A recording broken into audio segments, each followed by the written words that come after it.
Rádio MPPI apresenta podcast Radar do CEAF.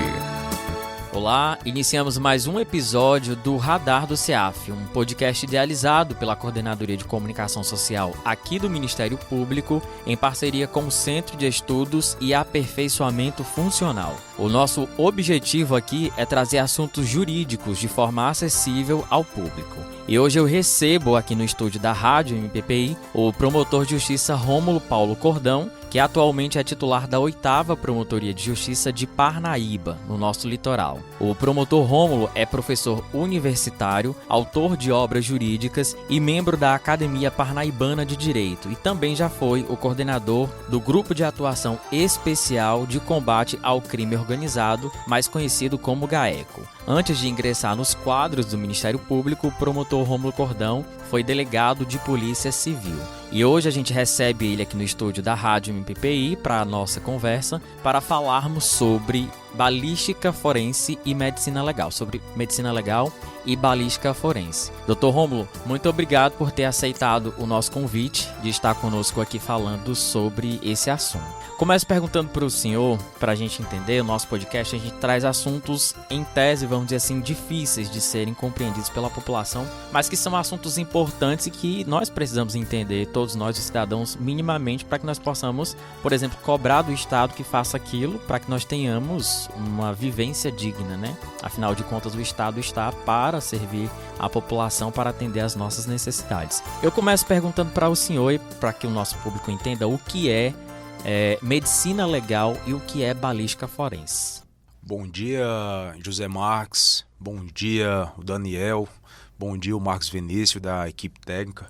Para mim, quero dizer inicialmente, é motivo de satisfação, uma honra estar aqui na minha segunda casa, que eu considero o Ministério Público do Estado do Piauí. Sobretudo estar aqui falando para esse podcast, o Radar, iniciativa do CEAF, né? Quero parabenizar de já a doutora Terezinha Borges por essa iniciativa, a doutora Luana, duas grandes baluartes do Ministério Público piauiense, que teve e tem esse cuidado de trazer o conhecimento e democratizá-lo, inclusive com as pessoas que não são da área jurídica, que no caso aqui é o objetivo desse podcast, é trazer o conhecimento, né, sair um pouco dessa esfera jurídica para que as pessoas entendam e compreendam a necessidade. Pois bem, José Marques, a medicina legal, muito embora seja uma área do conhecimento que à primeira vista parece estar muito dissonante, muito distante das ciências jurídicas. As ciências jurídicas são as ciências sociais. A medicina é uma ciência biológica, uma ciência da natureza humana, né? Mas esses conhecimentos da medicina, eles são sobremodo relevantes para se elucidar casos criminais, por exemplo. A medicina legal, na verdade, ela serve para várias áreas do direito. A área criminal, a área, por exemplo, trabalhista, que trata da infortunística, que é o estudo das doenças e dos acidentes de trabalho. O direito civil, quando a gente fala em, por exemplo, em nascimento com vida, nascituro, quando a gente fala, no caso, em causas em aborto, quando a gente fala em herança. Enfim, a medicina legal, ela exerce uma influência em diversas áreas, digamos assim, do direito, desde a área criminal até a área civil, a área trabalhista, enfim. E a medicina legal, ela é essa ciência que vem para servir ao direito com esses conhecimentos para que o profissional do direito, embasado nesses conhecimentos da área médica, possa tomar decisões na área jurídica, sobretudo a produção probatória, né? Medicina legal e noções de balística forense aplicadas ao processo penal, ele foca justamente nessa produção probatória. Ora, o que é que as ciências médicas têm para nos oferecer ao direito no sentido de produzir uma prova eficiente, uma prova eficaz, a fim que a justiça seja realmente realizada. Então, a medicina legal, ela vem para isso. É uma ciência que vem para servir ao direito. A balística forense, da mesma forma, tem a mesma importância, né? A balística forense, ela tem um diferencial porque ela vai cuidar ali dos instrumentos que são utilizados para a prática delitiva, sobretudo os instrumentos, as armas de fogo, né? Só para fazer um parênteses, nós no Brasil temos aí a triste cifra de quase 50 mil homicídios por ano. É a nossa média. Quase 50 mil. E a grande maioria desses homicídios são produzidos por arma de fogo. Então, naturalmente, faz-se necessário que o operador do direito, o promotor de justiça, notadamente, tenha conhecimento dessa área para que assim possa entender a investigação, possa entender a produção probatória, possa eventualmente a produção probatória realizada, ele possa questionar os peritos e ao final, de fato, realizar um juízo de valor para oferecer uma denúncia e ao final pedir uma condenação. Se aplicaria mais isso à parte criminal ou teriam outras áreas que a gente pode vislumbrar a aplicação disso em outras áreas do direito, por exemplo? Sim, por exemplo, a medicina legal, nós estudamos, por exemplo, a delitos contra a vida, por exemplo, o aborto e o infanticídio, que é a morte daquela pessoa que nasce logo após o nascimento, né, praticado pela mãe em estado de puerpério. Então, é a medicina legal quem vai aferir se, por exemplo, aquela criança nasceu com vida, porque se ela não nasceu com vida, já não se fala mais em infanticídio, seria um aborto. Então é um outro delito, é um outro crime, com outras sanções. Se ela nasceu com vida e foi morta pela genitora, precisa se identificar se hoje o estado puerperal. É a medicina legal, no quesito psiquiatria forense, psicologia forense também, quem vai fazer esse estudo. Então são estudos que eu estou falando aqui ligado à área criminal, mas quer queira, quer não, também tem uma ligação com a área civil, porque isso vai influenciar, por exemplo, no direito de herança. Se a pessoa nasceu com vida, ela herda. Se a pessoa já nasceu morta, ela não herda. Então, o que acontece? Isso aí vai impactar na linha sucessória. Então, é a medicina legal fornecendo elementos ao direito civil para se verificar se há uma cadeia sucessória ou não. Então, a medicina legal vem para responder perguntas ao direito civil, ao direito do trabalho, ao direito, por exemplo, eu posso mencionar aqui previdenciário, em relação a algumas doenças laborais que faz parte do rol daquelas doenças que permite aí a aposentadoria. Então, ela atua em todo esse leque, mas acredito eu, né, pela experiência e pelo número de casos, que realmente ela vem diuturnamente a auxiliar muito mais a área criminal. Porque todo crime, José Marques, ele deixa vestígios. Um homicídio foi praticado. Ali é uma arma que foi utilizada. Se a arma não foi encontrada do crime, mas muitas vezes há um projétil alojado na vítima ou alojado numa parede. Há pegadas do agressor que chegou lá para efetuar o disparo. Há sangue espalhado pelo local. Há digitais que foram deixadas no local.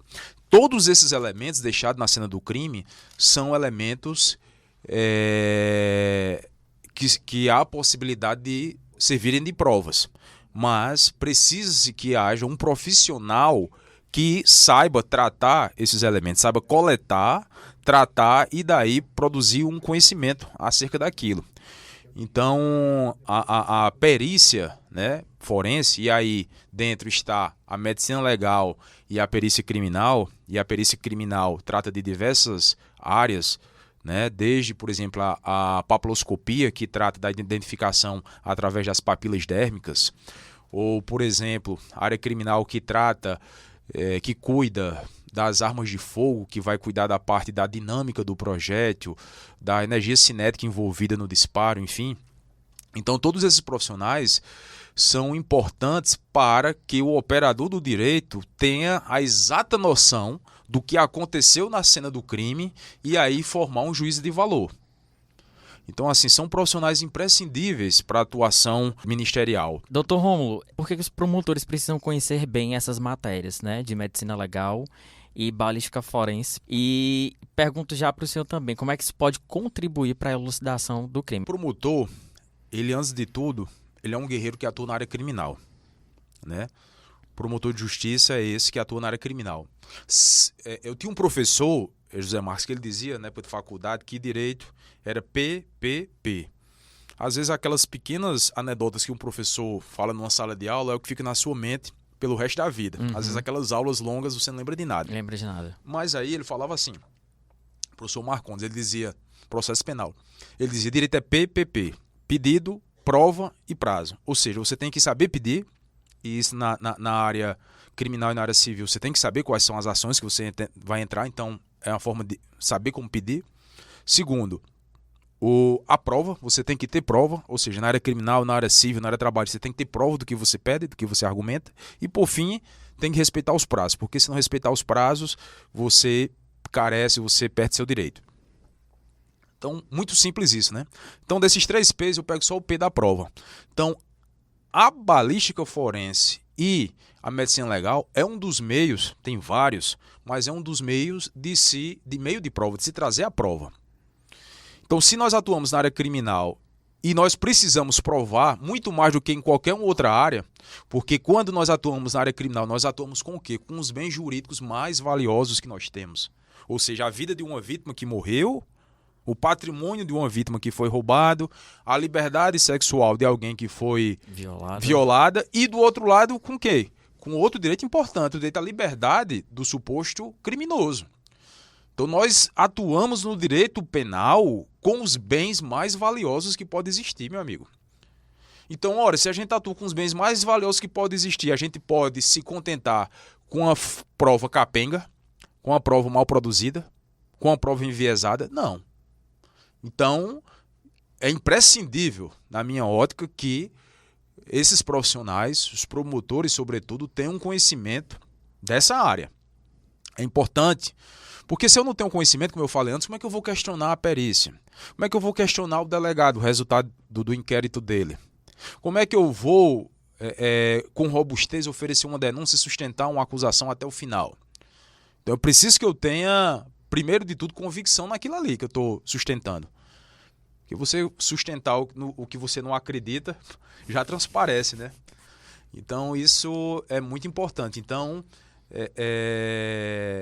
esses profissionais devem, né, estudar essas matérias, devem ter acesso, e acredito que sempre está ali revisitando de forma, né, ruminando mesmo a ciência para aprender e colocar isso na sua vida laboral. Sobretudo aqueles profissionais, José Marcos, que atuam também no Tribunal do Júri. O Tribunal do Júri é uma área que lida com o maior bem de todos, que é a vida humana. Né? E aí, se o promotor não tiver um bom conhecimento nessa área, pode acreditar, vai ter um advogado do outro lado que vai ter conhecimento nessa área, e das duas uma. Ou ele vai provar o contrário do que você está falando, ou, no mínimo, ele vai conseguir colocar dúvida no que você está falando. E as duas coisas são suficientes para ele conseguir o que ele quer, absolver. Ou ele provando o contrário do MP, ou ele colocando dúvida e ele absolve também.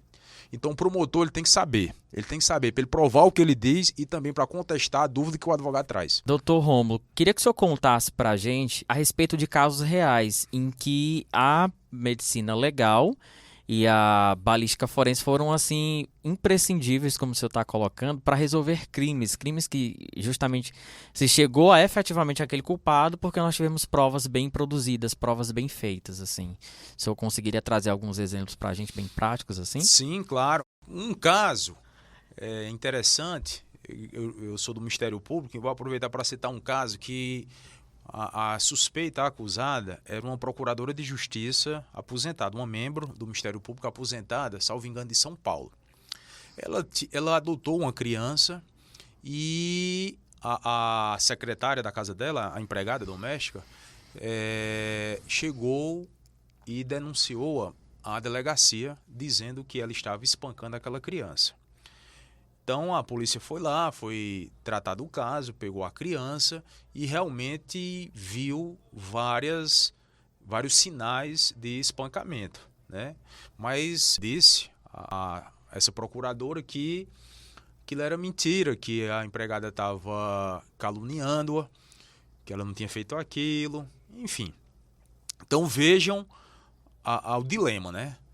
Uma criança que está ali com hematomas, está com sinais, né, de lesões, não se sabe se acidentais ou criminosas, De um lado a palavra dessa secretária, dessa empregada doméstica, e do outro lado a fala da patroa, que era uma membro do Ministério Público aposentada.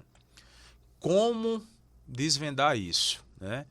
Então, para a perícia, foi muito simples. A perícia pegou a criança e foi analisar os hematomas da criança. A criança tem hematoma na cabeça, hematoma no braço, nas pernas, nas nádegas, nas costas, e viu que as lesões tinham colorações diferentes. Uma já estava amarelada, a outra já estava roxa, a outra avermelhada, a outra já estava quase preta. E existe na medicina legal um espectro, chama-se espectro equimótico de Langrand-Sully. Foi um estudioso que desenvolveu isso, que as lesões, elas iniciam-se com uma cor e, de acordo com o processo de cicatrização, essa cor vai modificando. Vocês podem observar, né? Se vocês sofreram uma queda de bicicleta, por exemplo, ou uma pancada assim, começa com uma marca de uma cor e com o tempo vai modificando, né? Tem uma explicação para isso, né? E aí vai modificando. Então, a medicina legal sabe que com tal cor, aquela lesão tem tantos dias. Com tal cor, a lesão tem tantos dias.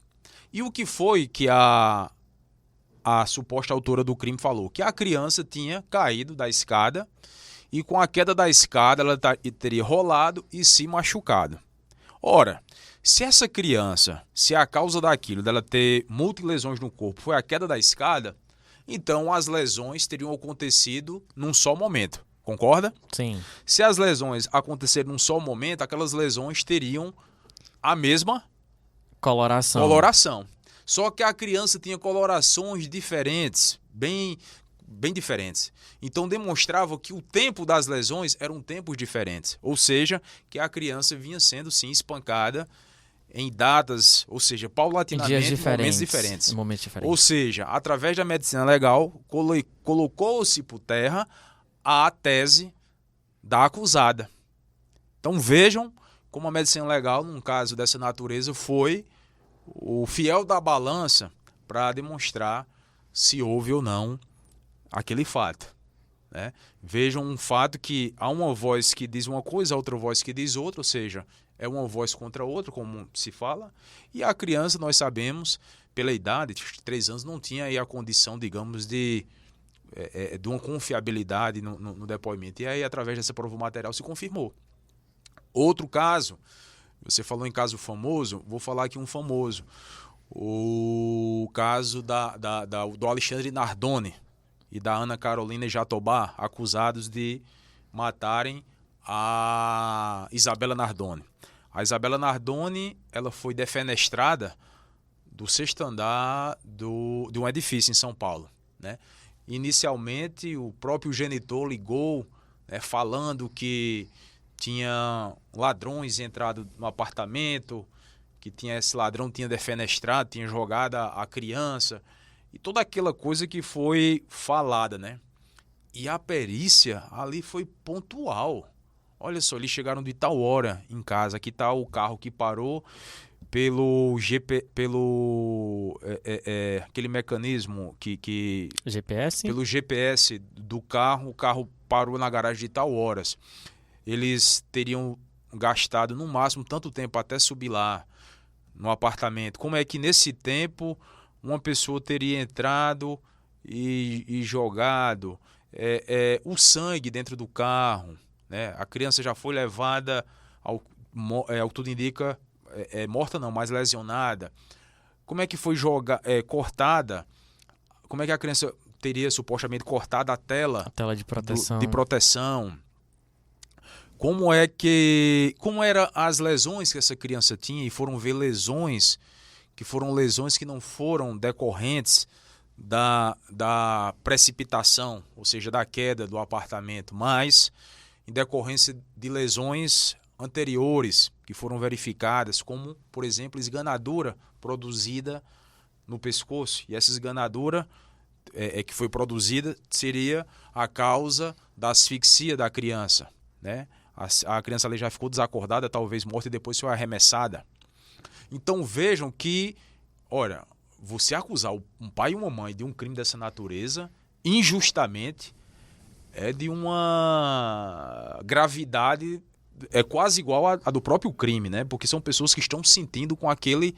Então vejo a responsabilidade da autoridade policial, do promotor em denunciar, né, se fosse o caso, injustamente o pai e a mãe de um crime que não cometeram e deixar aí o efetivo criminoso, homicida, solto. Então um trabalho muito sério, mas aí através desse trabalho sério mostrou o que nós não queríamos que fosse, o absurdo que é, mas que foi o pai e a madrasta, como já aconteceu várias vezes no Brasil, que tiraram a vida da própria filha e que depois queriam aí jogar essa culpa nas costas de outra pessoa. E através da perícia, batendo com os depoimentos deles, que viram através desses depoimentos que eles prestaram, que eles estavam mentindo, porque não batia a dinâmica com o que eles falavam, e aí eles foram mudando de depoimento o tempo inteiro, mudando, porque se tropeçavam nas falas, e aí se demonstrou de forma muito tranquila, né, insofismável, tanto que foram condenados, se provou o homicídio. Então, 2 casos aí pontuais que a medicina legal, né, foram assim de suma importância, José Marques. Doutor Rômulo, e para quem nos ouve, realmente o papo está muito bom e eu particularmente passaria muito mais tempo aqui conversando com o doutor Rômulo, porque eu estou tirando dúvidas sobre várias coisas que eu vejo no noticiário, né, como jornalista que eu acompanho, e às vezes a gente fica naquela questão, sim, mas o que é isso, o que é aquilo, a gente fica tentando entender e muita coisa sendo esclarecida aqui pelo promotor Rômulo. Mas queria finalizar a nossa conversa hoje, o nosso bate-papo, perguntando para o senhor por que eu, enquanto cidadão, devo me preocupar que o Estado tenha uma boa e eficiente medicina legal e balística forense. Exatamente pelo que nós estamos vivendo. Nós somos campeões mundiais de homicídio. Nós tivemos o ano passado, José Marques, pelos dados divulgados, né, oficiais, mais de 60 mil estupros. 60 mil estupros. O ano passado foram mais de 40 mil homicídios, mas a média tem sido de 50 mil homicídios. Roubo, só as capitais, 1 milhão de roubos. E roubo é um crime que deixa vestígio também. E a gente está tratando de dados que foram que conseguiu notificar. Imaginemos o que não é notificado. Exatamente. Brilhante isso aí. Eu sempre digo, os homicídios é um tipo de dado que você não tem como escamotear, você não tem como esconder. Porque quando uma pessoa morre, seja lá quem for, seja num rincão que for, no meio do mato, mas uma pessoa ali saiu da face da terra, foi exterminada, ali a família vai sepultar, vai ter consequências previdenciárias, de aposentadoria, trabalhista, tem filho. Então, é um dado que dificilmente foge da estatística, é o homicídio, né? Os outros, como você falou, roubo, muitos são subnotificados. Então, só homicídios, que é o que a gente tem assim, que não tem o que contestar, são quase 50 mil por ano. Então, tem um problema. Como é que o Estado pode resolver esse problema? Uma das coisas é punindo essas pessoas efetivamente que praticam esses delitos. E a punição, ela perpassa por uma produção probatória eficiente. Essa produção probatória eficiente passa por uma perícia boa, adequada. A perícia boa, adequada é dever do Estado. Então, nós como sociedade devemos cobrar e precisamos que o Estado realize esse papel a contento, né? Como eu disse, a população muitas vezes pensa que segurança é tão somente a viatura no meio da rua, o policial ali. Não. Ali é importante também. Mas para que o ciclo completo seja realizado, né? Prática do delito acontecida, investigado, preso e realmente sancionado e punido e executada a punição, necessita da produção probatória, necessita das perícias. Então, a sociedade precisa das perícias e que o Estado dê essa condição, José Marques. Ou seja, eu preciso ter profissionais devidamente capacitados, estrutura boa, sistemas bons, equipamentos bons, para que realmente a gente tenha produção de provas para dizer, olha, ele não só dizer, mas provar que ele realmente cometeu aquele crime. Exato. Doutor Rômulo, muito obrigado por estar com a gente hoje aqui nesse bate-papo. eu que agradeço o honroso convite, viu, de estar aqui com vocês nessa manhã, você, José Márcio, com o Daniel, com o Marco Vinícius, aqui nesse podcast, né, na nossa casa, que é o Ministério Público, falando um assunto tão rico, tão interessante e tão importante para todos nós, operadores do direito e também para a sociedade. Então, para mim, sempre que tenho essa oportunidade de falar um pouco do que eu sei, do que eu estudei, do que eu experienciei, para mim é um momento sagrado. Eu realmente assim devoto minha vida a esse trabalho, a estudar o conhecimento para bem e melhor servir a sociedade. Então, mais uma vez agradeço a doutora Luana, minha amiga, né, do meu concurso, uma grande promotora de justiça, e a doutora Terezinha Borges, atual diretora do CEAF, que também é uma membro do Ministério Público que muito nos orgulha, né, e que é a cara do MP que nós queremos.